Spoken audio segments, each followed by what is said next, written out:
जी अस्सलाम वालेकुम जी। ये टॉपिक हमारा है इन्फ्रेंशियल स्टैटिस्टिक का। इसके पहले हम डिस्क्रिप्टिव स्टैटिस्टिक और इसकी सारी टाइप्स वगैरह हमने वो पढ़ी थी। तो यहाँ पे हम कोशिश करते हैं कि इन्फ्रेंशियल स्टैटिस्टिक का जो मुख्तसर सा तारुफ है, जो इसका कंसेप्ट है, वो यहाँ पे एक्सप्लेन कर दिया जाए। कोई मसला हो तो आप बाद में पूछ लीजिएगा कि हमें यहाँ से समझ नहीं आई। मैं थोड़ी सी जल्दी करूँगा, एक तो थकावट हुई बैठी है, इससे पहले 2 वीडियोज़ रिकॉर्ड किए हैं। अच्छा, इंट्रोडक्शन टू इन्फ्रेंशियल स्टैटिस्टिक, इसकी आसान लफ्ज़ों में पहले मैं बताऊँ ना, एक जनरल कंसेप्ट जो आपसे कभी पूछा जाए तो आपके जहन में चीज़ रह जाए कि एक होती है डिस्क्रिप्टिव और एक होती है इन्फ्रेंशियल। डिस्क्रिप्टिव स्टैटिस्टिक के अंदर तो हम ये होते हैं कि डाटे को ले रहे होते हैं। डाटा क्या होता है कि उसके अंदर डाटा हमने कलेक्ट किया, उनको समराइज़ कर रहे होते हैं, डाटा के रिजल्ट्स निकाल रहे होते हैं। इन्फ्रेंशियल स्टैटिस्टिक के अंदर क्या होता है कि वो जो डाटा हमने इकट्ठा किया है उसको हम अप्लाई जजमेंट करके ना, फाइनल डिसीजन लेके उसको अप्लाई कर रहे होते हैं। और इसके अंदर हम जो डाटा है उसके जो सैम्पल का जो डाटा है उसको मज़ीद एनालिसिस कर रहे होते हैं, एप्लीकेशन की तरफ जा रहे होते हैं। इसको ना देखें, descriptive statistic are the technique that allow researcher to quickly summarise the major characteristics of the data set. कि इसके अंदर जो हमने डाटा इकट्ठा किया है उसको हम समराइज़ कर रहे होते हैं, उसको हम डाटे को जो उसकी खसूसियात देख रहे होते हैं। जबकि इन्फ्रेंशियल स्टैटिस्टिक के अंदर हम क्या कर रहे होते हैं, अनकवर पैटर्न और relationship in the data set.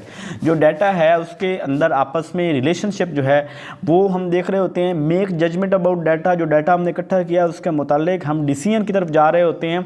Apply information gain from a small group to a large, क्योंकि इसके अंदर हम जनरलाइजेशन की तरफ जा रहे होते हैं। तो हम क्या करते हैं कि जो डाटा हमने पॉपुलेशन से इकट्ठा किया है, सैंपल से इकट्ठा किया है, उसको होल पॉपुलेशन यानी the data gained from a sample, gained from a small group of people apply to a large group, यानी टू जनरलाइज और टू अप्लाई होना, यानी थोड़े लोगों से सैंपल से जो डाटा लिया है उस डाटे की बुनियाद पे मैं जो है वो अपनी रिसर्च को ओवरऑल पूरी पॉपुलेशन के ऊपर अप्लाई करता हूँ। तो ये होती है मेरी इन्फ्रेंशियल स्टैटिस्टिक।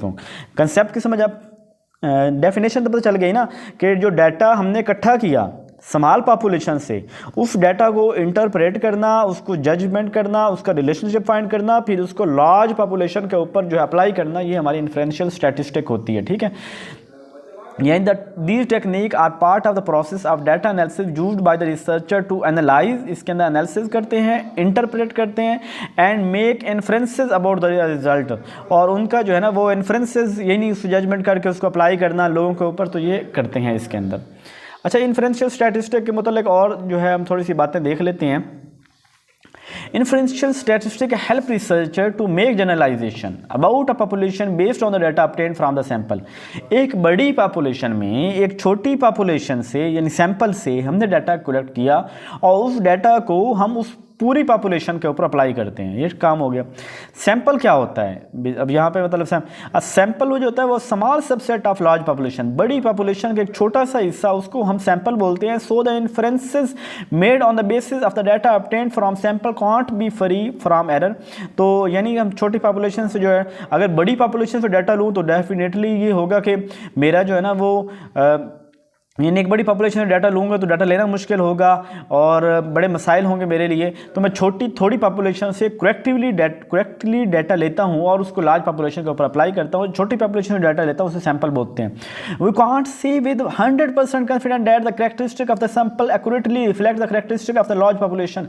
हम कभी भी ये नहीं कह सकते कि जो डाटा मैंने लिया है, जो डाटा मैंने छोटी पॉपुलेशन थोड़ी पॉपुलेशन से लिया है, वो डाटा 100% एक्यूरेट है, या वो जो स्मॉल पॉपुलेशन जो सैंपल था वो होल पॉपुलेशन को जो है वो रिप्रेजेंट करता है। लेकिन कम से कम 90% 95% ये प्रॉबिलिटी होनी चाहिए कि जो स्मॉल पॉपुलेशन से मैंने डाटा लिया है वो लार्ज पॉपुलेशन के ऊपर मैं अप्लाई कर सकता हूँ। बात की समझ आ गई ना, कि मतलब मैं इसकी मिसाल देता हूँ कि मैं एजुकेशनल सिस्टम को रिसर्च कर रहा हूँ, और या मैं एक रिसर्च कर रहा हूँ need assessment of teacher training at college level. तो मैंने उसके लिए मेरी अपनी जो पॉपुलेशन है वो होल पंजाब है, और डाटा मैं इकट्ठा कर रहा हूँ अपने डिस्ट्रिक्ट जंग से। मैं डाटा इकट्ठा कर रहा हूँ, जंग के तमाम प्रोफेसर से मैं डाटा कलेक्ट कर रहा हूँ, और जंग से डाटा कलेक्ट करने के बाद मैंने कहा कि जो मेरे रिजल्ट्स आए हैं इनको मैं पूरे पाकिस्तान के ऊपर अप्लाई करूँगा। करूँगा, और ये अगर मैं कहूँ कि ये 100% जो है ना वो पूरे पाकिस्तान पे अप्लाई होता है तो ये बात तो नहीं कही जा सकती। और लेकिन इतनी होनी चाहिए कि 90 से 95% प्रॉब्लम जो है वो सेम पाकिस्तान पूरे पंजाब के ऐसे ही होने चाहिए जो मैंने बताए हैं। अगर तो बहुत डिफरेंस आ गए तो मेरी स्टडी ठीक नहीं होगी।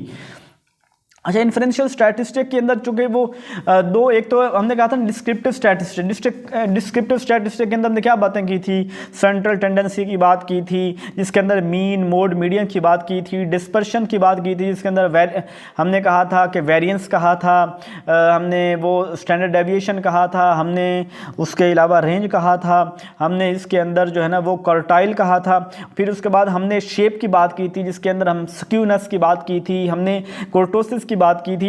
अब आ गए इन्फ्रेंशियल स्टैटिस्टिक के अंदर, तो inferential stat lead us to take a decision about the whole population. ये इन्फ्रेंशियल स्टैटिस्टिक हमारी मदद करती है कि जो डाटा हमने लिया है उसको पूरी पॉपुलेशन के ऊपर अप्लाई किया जाए and in the end to any conclusion, और किसी फाइनल रिजल्ट के ऊपर पहुंचा जाए। It allows us to use what we have learned from descriptive statistic. ये हमें जो है वो इजाजत देता है कि जो डाटा हमने इकट्ठा किया है उससे हमने क्या लर्न किया है। It enable us to infer from the data obtained the sample what the population might think, और ये हमें इस काबिल बनाता है कि हम अपने डाटे को इंटरप्रेट कर सकें, कंक्लूजन निकाल सकें, अब लार्ज पॉपुलेशन को अप्लाई कर सकें कि जो मैंने समाल जो डाटा लिया है सैंपल से, वो लोग जो समाल पोर्शन है वो वैसे ही सोचते हैं जैसे पूरी पाकिस्तान की पॉपुलेशन सोचती है। जैसे आप देखते हैं कि वो पॉलिटिकल सर्वे होती है, पिल डॉट सर्वे, इस तरह, तो वो सर्वे हम कभी हमसे नहीं लिया। वो जो कहते हैं कि 90% जो है ना इस वक्त पीटीआई के साथ हैं और जो है 30% नून लीग के साथ हैं, फलां फलां। अब इस तरह वो जो डाटा क्या मुझसे लेके गए, मुझसे तो किसी ने नहीं लिया, उन्होंने चंद लोगों से डाटा लिया और चंद लोगों की बुनियाद पर उन्होंने ये डिसाइड कर लिया कि overall population of the Pakistan इस वक्त ये सोच रही है। तो इस तरह की जो बात होती है, ये जो होता है सैंपल से डाटा लेना, वो तो डिस्क्रिप्टिव हो गया, और उसको एनालिसिस करके पूरी पॉपुलेशन, बड़ी पॉपुलेशन के ऊपर अप्लाई करना, तो ये हमारा इन्फर यानी पूरी पॉपुलेशन के ऊपर जो अप्लाई कर रहे हो तो इन्फ्रेंशियल स्टैटिस्टिक होती है। अच्छा, areas of inferential statistic. Inferential statistic के दो एरियाज होते हैं। कितने एरियाज होते हैं? एक होता है एस्टिमेटिंग पैरामीटर जिसमें एस्टिमेट लगा रहे होते हैं, और दूसरे अंदर हाइपोथेसिस को टेस्ट कर रहे होते हैं। जो हमने हाइपोथेसिस बनाई थी उस हाइपोथेसिस को टेस्ट कर रहे होते हैं। तो ये दो हम इसकी चीजें देख रहे होते हैं। पहला क्या है? एस्टिमेटिंग पैरामीटर क्या होता है? This means taking a statistic from the sample data, यानी इसका मतलब ये है जो हमने सैंपल डाटा से जो वैल्यू इकट्ठी की हैं, यानी the sample mean and saying something about population parameter the population. पहली बात तो ये होती है कि हमने सैंपल से डाटा इकट्ठा किया है और उस डाटा की बुनियाद पे हम पूरी पॉपुलेशन जो है बड़ी, उसके लिए चीज़ों को जनरलाइज कर रहे हैं। ये तो हम पहला पैरामीटर। दूसरा हो गया this is where a researcher can use sample data to answer research question, और इसके अंदर फिर हम जो है वो जो हमारी हाइपोथेसिस होती है उसको टेस्ट कर रहे होते हैं कि जो मेरा चीज़ थी, जो मेरा क्वेश्चन था, वो क्या कहता है, यानी उस सैंपल के डाटे की बुनियाद पे हम जो है वो रिसर्च क्वेश्चन को जवाब दे रहे होते हैं। दो चीज़ें, यानी पहले में हम एस्टिमेट पैरामीटर, सैंपल से डाटा लिया, पॉपुलेशन के ऊपर अप्लाई कर सकते हैं कि नहीं कर सकते। दूसरी उसको हाइपोथेसिस जो हमने बनाई थी वो हम टेस्ट कर रहे होते हैं। तो ये दो चीज़ें इसको देख रहे होते हैं। अच्छा, इन्फ्रेंशियल स्टैटिस्टिक जो है इसके एरियाज जो हैं वो कौन से हैं? Inferential statistic deal with two और मोर देन टू वेरिएबल। पहली चीज़ ये कि इन्फ्रेंशियल स्टैटिस्टिक दो या दो से ज़्यादा वेरिएबल्स जो हैं उनको डील कर रही होती है। ठीक है। दूसरी क्या है? If in an analysis there are two variable, अगर जो है वो एनालिसिस के दरमियान दो वेरिएबल हों, it is called bivariate analysis. जब मतलब पहले हमने कहा कि वो दो या दो से ज़्यादा वेरिएबल को डील करेगी इन्फ्रेंशियल स्टैटिस्टिक। फिर हमने कहा कि अगर दो वेरिएबल करेगी तो फिर बाईवेरिएट कहेंगे। अगर दो से ज़्यादा वेरिएबल को डील कर रही होगी इन्फ्रेंशियल स्टैटिस्टिक तो मल्टीवेरिएट कहेंगे। Different types of inferential statistic are in use and depends on the type of variable. Different types of inferential statistic, मुख्तलिफ तरह की इन्फ्रेंशियल स्टैटिस्टिक यूज़ करते हैं। वेरिएबल की टाइप्स के ऊपर भी होता है कि वो हमारे जो वेरिएबल हैं वो नॉमिनल हैं, आर्डिनल हैं, इंटरवल हैं, रेशो हैं, वो चीज़ें भी इसके अंदर मैटर कर रही होती हैं। अच्छा, inferential statistic always talk in terms of probability. ये हमेशा जो है वो प्रोबेबिलिटी होती है ना, जब हम एक स्मॉल पॉपुलेशन से डाटा इकट्ठा कर रहे हैं, उसको लार्ज पॉपुलेशन के ऊपर अप्लाई कर रहे हैं, और हम ये सोच रहे हैं कि जो बड़ी पॉपुलेशन है वो भी वैसे ही सोचती है जैसे स्मॉल पॉपुलेशन जिनसे सैंपल हमने लिया जिनसे सैंपल लिया वो वैसे सोचते हैं जैसे बड़ी पॉपुलेशन सोचती है, ठीक है। प्रोबेबिलिटी हो गई ना, the extent to which something is like, कैसे ये भी वैसे हो सकता है। This probability can be made highly reliable by designing right experimental condition. अगर हमारी एक्सपेरिमेंटल कंडीशन राइट होंगी तो ये प्रोबेबिलिटी बहुत ज़बरदस्त है। अगर हमारी एक्सपेरिमेंटल जो कंडीशंस हैं, यानी पॉपुलेशन सैंपल कोई लिया है, पॉपुलेशन किसके ऊपर अप्लाई कर रहे हैं, पाकिस्तान से डाटा लेके आप जर्मनी के अंदर अप्लाई कर दें, जर्मनी के डाटा को उठा के पाकिस्तान के अंदर अप्लाई कर लें, यानी ये चीज़ें तो रिलायबल नहीं होगी। तो ये देखेंगे वो कंडीशंस जो है वो हाईली जो है ना वो यानी सैंपल उसी में से हो और सैंपल नुमाइंदगी कर रहा हो पॉपुलेशन का, तो ये होना चाहिए। The inferences are always an estimate with the confidence. तो हमेशा ही जो जब ये एस्टिमेट ही होता है, यानी इन्फ्रेंशियल स्टैटिस्टिक के अंदर हम एस्टिमेट ही लगा रहे होते हैं कि मतलब बात वही है कि जो स्मॉल पॉपुलेशन है वो वैसा सोचती है जैसे एक बड़ी पॉपुलेशन सोचती है, तो हम इसके अंदर एस्टिमेट लगा रहे होते हैं। Some time there is simply a rejection of, कभी कभी हमारी जो हाइपोथेसिस होती है रिजेक्ट हो जाती है। Several models are available in inferential statistic that help in the process. तो डाटा एनालिसिस करने के लिए ना इन्फ्रेंशियल स्टैटिस्टिक के अंदर बहुत से मॉडल यूज़ होते हैं, ये जैसे SPSS हो गया, मतलब ये जो बहुत से मॉडल होते हैं जिसके अंदर डाटा को हम जो है वो देखते हैं। रिसर्चर शुड बी केयरफुल, जो रिसर्चर है उसको बहुत केयरफुल रहना चाहिए वाइल चूजिंग एनी मॉडल। के मैं जब डाटा एनालिसिस के लिए मॉडल जो चूज़ करना है, जो टेस्ट अप्लाई करने हैं, pre test post test data analysis जो भी करने हैं, तो वो सारी चीज़ें जो है ना वो बड़ी ही ध्यान से उसको करना चाहिए। Because choosing a wrong model may give wrong conclusion. अगर गलत मॉडल चूज़ करेंगे तो वो गलत रिजल्ट हमें देगा और हमारी सारी मेहनत जो है वो रायगा जाएगी। अच्छा जी, vital importance in research in general and in education research particular, जो बहुत ज़्यादा रिसर्च के अंदर जनरल और it allows us to use what we have learn from descriptive. ये हमें बताती है कि डिस्क्रिप्टिव रिसर्च से हमने क्या सीखा और इसको फिर क्या कहते हैं, and allow us to go beyond immediate data. तो वो जो डाटा हमने डिस्क्रिप्टिव रिसर्च से हासिल किया है, इसको बड़े लेवल पे लेके जाने के लिए हमें जो गो बियॉन्ड उस डाटा से बियॉन्ड हमने कैसे डाटा थोड़ा इकट्ठा किया है, उस डाटे को बहुत बड़ी पॉपुलेशन पे लेके जाना है, तो वो जो हमें बताती है infers on the basis of sample data what the population might think. ये हमें ठीक है, it help us to make judgement about the probability. ये हमारी मदद करती है जजमेंट करने में, कि प्रोबेबिलिटी बताती है ना कि वही मतलब सारी बातें रिपीट हो रही हैं, आपको सिर्फ ये कि जितनी चीज़ें रिपीट होंगी आपके कंसेप्ट उतने वीक जो है स्ट्रॉन्ग होंगे। That and observation is dependable are one that happen by chance in the study. तो जो ऑब्जर्वेशन है वो डिपेंडेबल हैं जो हमने वहाँ हासिल किए हैं। अच्छा next, it enable researcher to infer properties of the population based on data collected from a sample of individual. तो बात सारी वही हो रही है कि स्मॉल पॉपुलेशन से डाटा इकट्ठा करते हैं, वो पॉपुलेशन उसी तरह सोचती हो जैसे वो सैंपल उसी तरह सोचता हो जैसे पूरी पॉपुलेशन सोचती है। हमने उस सैंपल को लेते हुए बड़ी एहतियात करनी है, बहुत सोचना है, बहुत अच्छे तरीके से अपने डाटा को इंटरप्रेट करना है ताकि हम बड़े लेवल पे अप्लाई कर सके। सारी चीज़ें इसके अंदर हमने याद have larger value because the technique often offset problem associated with data collection. बस हमें पता होना चाहिए यही सारे मसले हैं। अगर अच्छी तरह अच्छा सैंपल सेलेक्ट कर लिया तो बाद में कोई प्रॉब्लम नहीं आएगी। For example, time cost factor associated with collection of data on the entire population में बी एग्जॉस्टिव। अब ये क्यों करते हैं, हम इसलिए कर रहे होते हैं ना कि पूरी पॉपुलेशन से डाटा लेना तो बहुत मुश्किल है, बहुत टाइम लगता है, बहुत थका देना। द पॉपुलेशन में भी लार्ज, पॉपुलेशन बहुत बड़ी हो और डिफिकल्ट हो उनको मैनेज करना है। In this case inferential statistic can prove to be highly valuable to education. तो इसीलिए जो इन्फ्रेंशियल स्टैटिस्टिक है बहुत वैल्यूएबल है, बहुत हाईली हाईली रिकमेंडेड है कि हम ये यूज़ करें कि स्मॉल पॉपुलेशन का डाटा लेके बड़े लेवल। हाइपोथेसिस टेस्टिंग हम कर रहे होते हैं। दो बातें की थी ना, एस्टिमेटिंग की बात पहले हमने कर ली। अब जो पिछली सारी स्लाइडें थी ये जो है ना वो जो पिछली जितनी स्लाइडें थी ये कौन सी थी, जो एस्टिमेट वाली बातें थी सारी स्मॉल और लार्ज। अब जो बात कर रहे हैं अगली, जो दूसरा पॉइंट मैंने कहा था इन्फ्रेंशियल, वो हाइपोथेसिस टेस्टिंग के अंदर होता है। Hypothesis testing is a systematic procedure for making decision about the result. यानी जो हमने डाटा इकट्ठा किया है, making decision about result by comparing an observed value of a sample with the population value to determine if any difference or relationship exists।